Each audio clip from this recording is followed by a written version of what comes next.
What's up everybody, it's Drew Wilkins with Swine Bovine Barbecue, and in this video I'm going to show you how to make some absolutely delicious, spicy, cheesy, and smoky pepper jack habanero sausage. Let's get going. To make our pepper jack habanero sausage, we're going to start out with 1 pork butt. And we're going to use 5 pounds of this pork butt. So this is a pretty hefty pork butt. They were all big at the store. This was 10 pounds. We're going to use half of it for pork steaks, and the other half we're going to turn into sausage. So we're going to start cutting it off. Get a nice smooth edge here. Use this part for sausage. This will be a nice pork steak. Another pork steak. And this is where we're going to have to start cutting around the bone. So just follow the bone as close as you can. Get as much meat as you can off the bone. You can always go boneless, but I don't mind the knife work. I'm always trying to get better with the knife in my hand. So if I can save a few bucks by not having a butcher do it for me, I'm more than happy to trim it myself. And there we have it. Nice, decently clean bone. Could have done better, could have done worse. I'll take it as a win. Save this, use it for pork stock if you want. I don't really make pork broths, so I'm gonna toss it. Let me know if you like to save these. I'll freeze them and give them to you if you're local to Dallas. So we're gonna portion this out. We've got our pork steaks. These will go in the freezer till we're ready to cook them. We'll portion this out to where it's exactly 5 pounds. Thinking we'll have a little left over. We'll freeze that to make sausage in the future. But for now, we gotta get down to 5 pounds. This is what 5 pounds or 2,273 grams of pork butt looks like. So now we're gonna cube this up to fit through our grinder. I have a decent sized grinder. It is a 1 horsepower one. So it's got a pretty big chute on it to put meat down. If you have a smaller one, cut up in smaller cubes, but I go cubes about, I don't know, 1.5 by 1.5. Our meat is nicely cubed up, so now it's time to season the meat.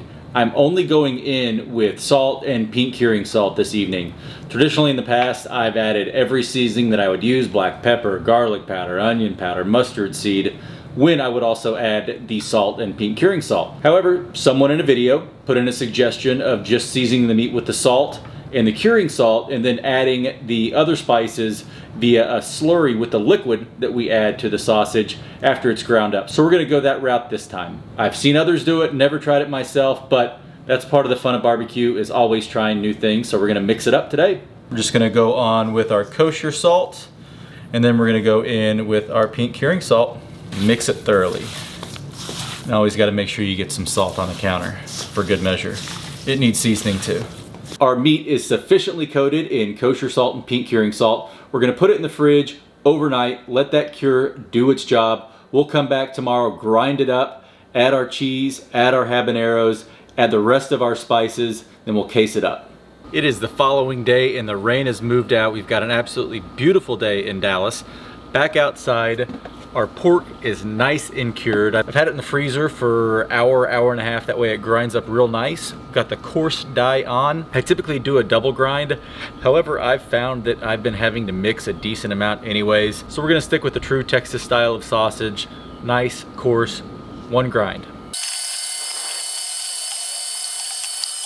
Traditionally, these habaneros would have gone through the grinder, but forgot to bring them out and add them to the grinder. So we're just gonna go ahead in this little food processor, mix these up. Got 4 habaneros, seeds and all. There we go. Nice, coarse chop. Smell incredible. As we discussed last night, we're going with a spice slurry. So we didn't mix the spices in with the meat last night while it was curing. We're gonna do that now. So I have the exact amount of water we need, 10%. It's ice water. Then we're gonna go in with some granulated garlic, coarse black pepper, cayenne pepper, paprika, and ground mustard. Gonna pop the lid on the old shaker bottle, give it a mix. Time to mix our sausage. We're gonna start off with some pepper jack cheese. Just bought a block or a couple blocks of this, diced it up real fine. So our habaneros. The food processor actually worked pretty well with this, better than a grinder. Then we're gonna go on with some non-fat dried milk powder. It's our binder. And then we're gonna go over the top with our slurry. Ooh, that looks good. Now I'm gonna get in here and thoroughly mix. Get this all combined to a nice tacky mixture. I like to do this with one hand, keep one clean hand. Way you can grab a beer. So this is what we're looking for, nice and tacky. See when I move it, the whole pile's moving. You pick some up, it wants to stay together. That is nice and tacky. So let's get it in the stuffer. You always want to punch it down where there's no air pockets. You don't want air pockets in your sausage, so that step can save some headaches. Get our casings on the horn, just get some water, run through the casing, slide it on. And I got these casings from a butcher shop. I got a hank of sausage casings. I think it cases 110, 130 pounds, something like that. I find them to be quite a bit more durable than the stuff just completely packed in salt that you can get on Amazon and elsewhere. So I highly recommend going to your butcher shop to get them. And also, they come in a lot longer length. Gonna get a little bit of meat out. Oop, there goes a piece of cheese. Pull this casing too. Tie it off. I leave this end long. I find I always tie them too short. By the time the meat starts filling up the casing, this knot will spread out and ends up popping out the end. So I wait till the very end to trim this off. But simply enough, gonna apply some pressure, start filling our links. So pinch, I'm gonna go away from my body for the first one, fill up the next one, pinch, and then twist towards. And rinse and repeat. Our sausage is all cased up, nice and plump. So what we're gonna do now, a la Brad from Chud's Barbecue, is put these on a wire rack in front of a fan. That's gonna allow these casings to dry out. It'll allow us to cut these into individual links, and we'll keep them on the wire rack, put them in the fridge overnight, dry out the casings real nice, and they'll be ready for a nice cold smoke tomorrow. It is the following morning. Our sausage casings are nice and dried out, so it's time to cold smoke them. Gonna place them right on the pit. I keep them on the wire rack, keeps them clean, makes it easy to move them around. We're gonna cold smoke them for the next probably 4 to 6 hours. Whenever the color looks right on the top side, we're gonna flip them, but we're not cooking them during this process. This is more to add color to them and add a lot of smoke flavor to our sausages. And cooking them at this temp is made possible by the pink curing salt that we added. So let's take a minute to discuss that. Pink curing salt, what is it, why is it important, and why do we use it? Pink curing salt's technical name is sodium nitrite. Now there's sodium nitrites, which is a quick form of curing and is what we use in our sausages. And there's sodium nitrates that's used for longer curing sausages such as pepperoni and other things that are gonna take quite a bit of time to cure. And that nitrate just over time converts to nitrites. It's like a time release versus an instant. And that's why instant cure #1 or prog powder #1 or pink curing salt is what we use for sausages. We're going for a quick cure. And it provides 3 essential benefits to our sausage. One is health.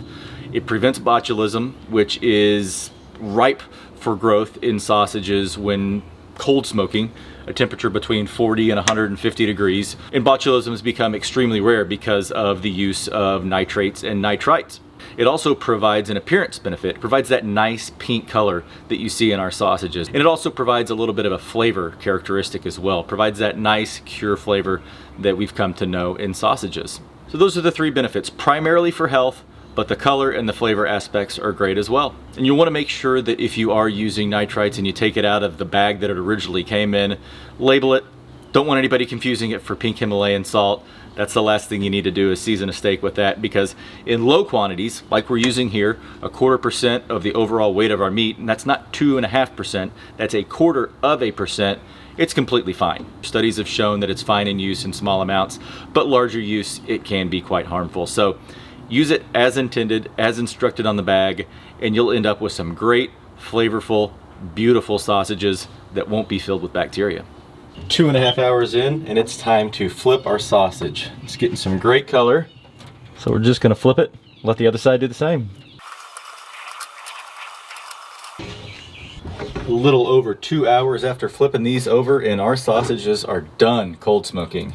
We've got some beautiful color on both sides. Casings are nice and dried out. Feel like we're gonna get a great snap out of these. So let's throw them in an ice bath. Ice bath is gonna help the sausage stop cooking. We weren't fully cooking them because we were only between 100 and 150 throughout the entire cold smoking process. But any temperature rise that they experience, it'll stop it, reduce it quickly, and help this casing shrink to the meat, giving us a nice snap. I'm gonna get the rest of these sausages in the ice bath, then we'll fire the pit up to 275 and finish a few of these off, see how they taste. Our pit is cruising along right between 250 and 275, so we're gonna get these links on. Just going right on the grate with these. Gonna let these go for 20 to 30 minutes until they're nice, plump, and fully cooked through. 27 minutes later, and these links are done. They are nice, feeling super firm, ready to pull, cool down, and eat. Our sausages have cooled down, and it is time to eat. Let's see how they pass the snap test. Yep, pretty snappy, nice and cheesy. Slice these up. We got a great bind on these links, and you can still see that coarse texture within the sausage. I'm done doing a double grind. Spent just as long mixing these as I do a double grind, but we've got that great coarse texture. The work is done, and it's time to dig into our sausage. It looks great. The bind on the meat's fantastic. The cheese is nice, ooey gooey and melty. It's time to dig in. Cheers. That's fantastic. It's got a good kick to it too. I love heat though, and this is right up my alley. You get the fruitiness of the habaneros combined with the meltiness of that pepper jack cheese. It's a great combination. It's a fantastic link. It's got all the classic sausage flavors. We didn't overload it with a ton of different seasonings. We kept it pretty simple in classic sausage flavors, and we're rewarded for it. It tastes fantastic from just an overall flavor perspective, but then throw on top the pepper jack cheese and the habaneros, and it's unreal good. Yeah, I've got nothing bad to say about this link. I've made it several times. I've liked it every time. This might be the best batch though. Yeah, I've got nothing more to add. It's incredibly delicious. It's got all the flavor characteristics that I like in a sausage. Savory, spicy, and then the cheese is just a cherry on top. So if you like this video, please give it a thumbs up. If you want to see more videos like this, please hit that subscribe button. If you have any ideas on what you'd like to see me cook next, leave it in the comments below. And if you cook anything from one of my videos, feel free to tag me on Instagram. My handle is @Swine and Bovine BBQ. But as always, thanks for watching. We'll catch you in the next one. Bye.